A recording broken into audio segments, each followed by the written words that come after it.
Good evening to you all. Today, we're going to talk about the fifth episode on Surah Hud, which is titled, Indeed, My Lord is on a Straight Path. And to AAD, we sent their brother Hud. He said, O my people, worship Allah. You have no God other than Him.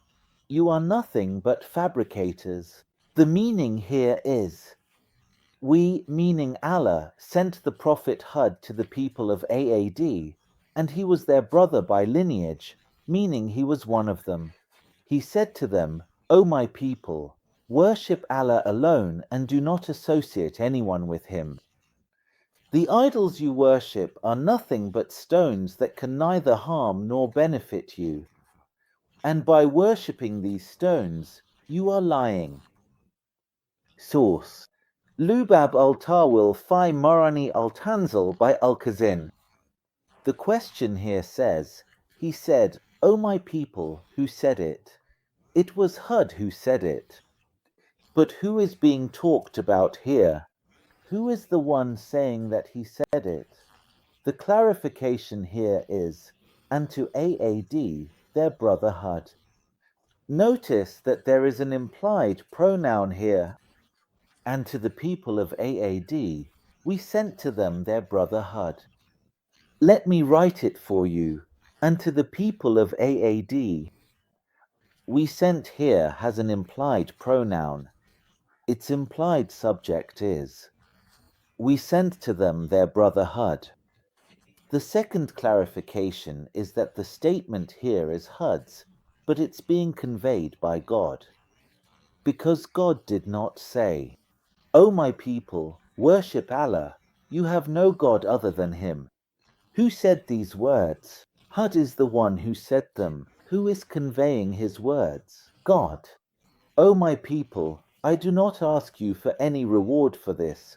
My reward is only from the one who created me.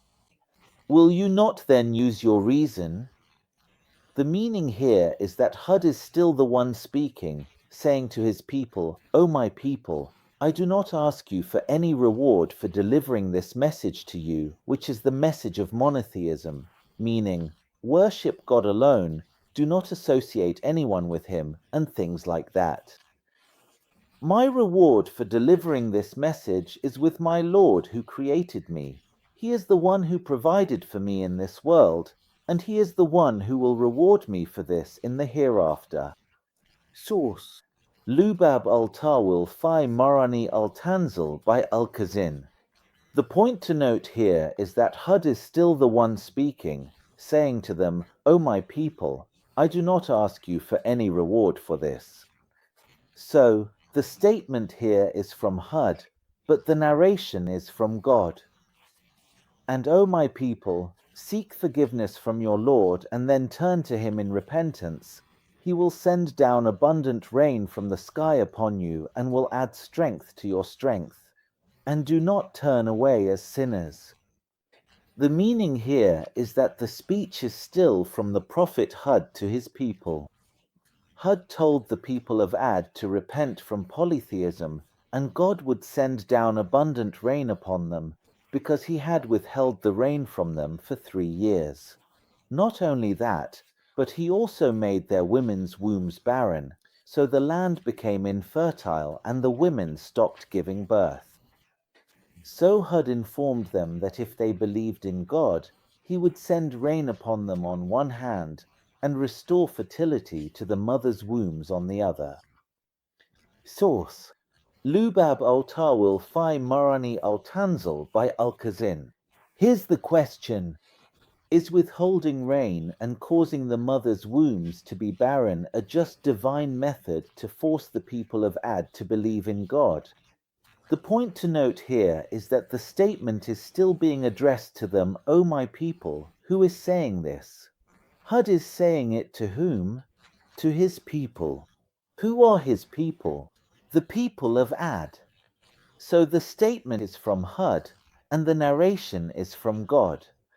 They said, O Hud, you have not brought us any clear proof, and we are not going to abandon our gods just because of what you say, nor are we going to believe in you. The meaning here is that the people of Ad started to respond to their prophet, or the prophet sent to them. They said to Hud, "O Hud, you haven't brought us any clear evidence to prove what you're claiming.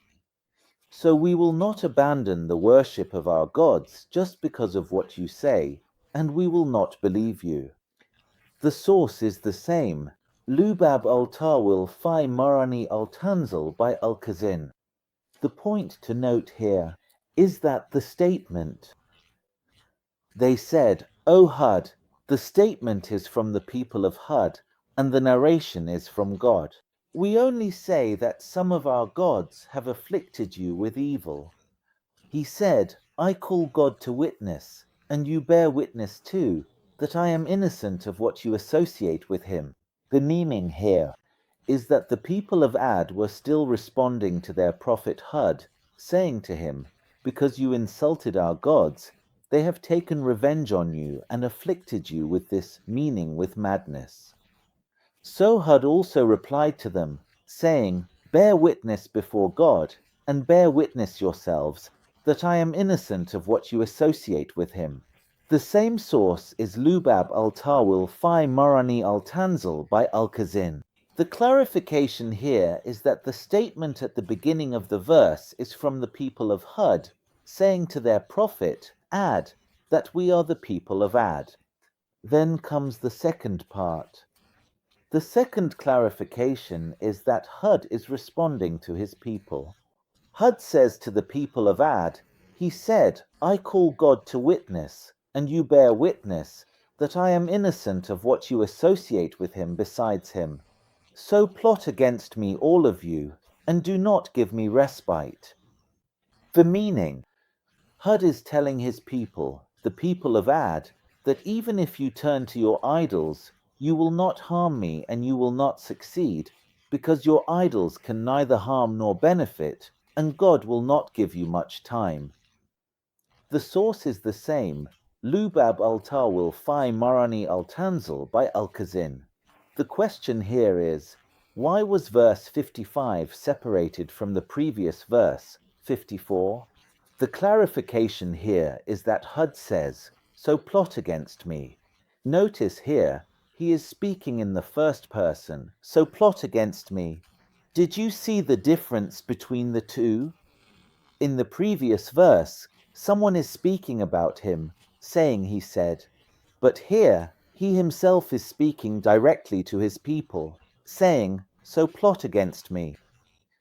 So here, the statement is from Hud, and the narration is from God. "I have put my trust in God, my Lord and your Lord. There is no creature, but he holds it by its forelock.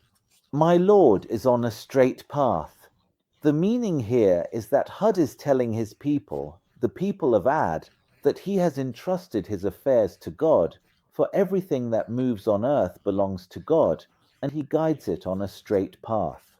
The source is the same, Lubab al-Tawil fi Marani al-Tanzil by Al-Kazin. The question here is, my Lord is on a straight path. Does this mean that God is on a straight path? The second question. What is the reason for repeating the word "my Lord" twice in the verse? I mean, if we completely removed this part specifically, and that he is on a straight path, what flaw or deficiency would that cause in the text? The point to note here is that the statement is from Hud, but the narration is from God. Notice here that Hud is speaking in the first person, unlike the previous verse where someone else is speaking about him, saying he said no. Here, he is speaking in the first person, saying indeed, "I, my Lord," exactly like that, and then he repeats "my Lord" again. All of these are three first-person pronouns. This emphasizes that it is he who is speaking. He is the one speaking about himself in the first person, and the one narrating about him is God or the Quran. So if you turn away, then I have conveyed to you what I was sent with to you, and my Lord will replace you with another people, and you will not harm him in the least. Indeed, my Lord is guardian over all things. The meaning here is that Hud is talking about, notice here, he is speaking about his people, saying, so if they turn away, meaning, if they turn away from his call to worship God. So what is he telling them? He is telling them, I have made it clear to you that my Lord will destroy you and create others who will obey, worship, and believe in him alone. You will not harm him by turning away and rejecting the message, and he will protect me from any harm you might try to inflict on me. The source here is elgendynyc by elgendynyc. The question here is, he says, and he will succeed. Why is this actually in the present tense? Why didn't he say, my Lord will succeed in the future tense? Because here, in fact, he says if, meaning it hasn't happened yet, they haven't turned away from him or anything. You see, they might believe him, believe his words and his message, or they might deny him if they turn away here. Honestly, I think he should have used the word will or said, if you turn away, my Lord will replace you with another people. But in reality, he used the verb in the present tense. I don't really understand how the phrasing here says if they turn away. Is it if they turn away or if you turn away? Because after that, you address them about 3 times using the second person pronoun, saying to them, so I have conveyed to you. So it would make sense here to say, if you turn away, you. So, I have conveyed to you what I was sent with to you. You another people instead of you. You. I mean, I want to understand what's going on with these pronouns. How can the pronouns be switched like that? The first pronoun refers to them, but the next 3 pronouns address them directly. There's a huge difference between talking about someone as absent when they're not present. If he turns away, if he is mentioned, if he travels, then he is not present.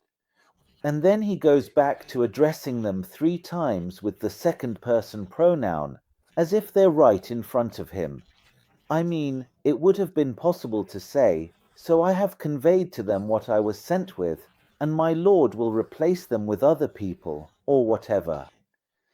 But there's a switch within the same verse from talking about them to talking to them. Talking about them once, and talking to them 3 times. How? I just don't get it. And when our command came, we saved Hud and those who believed with him by our mercy, and we saved them from a severe punishment.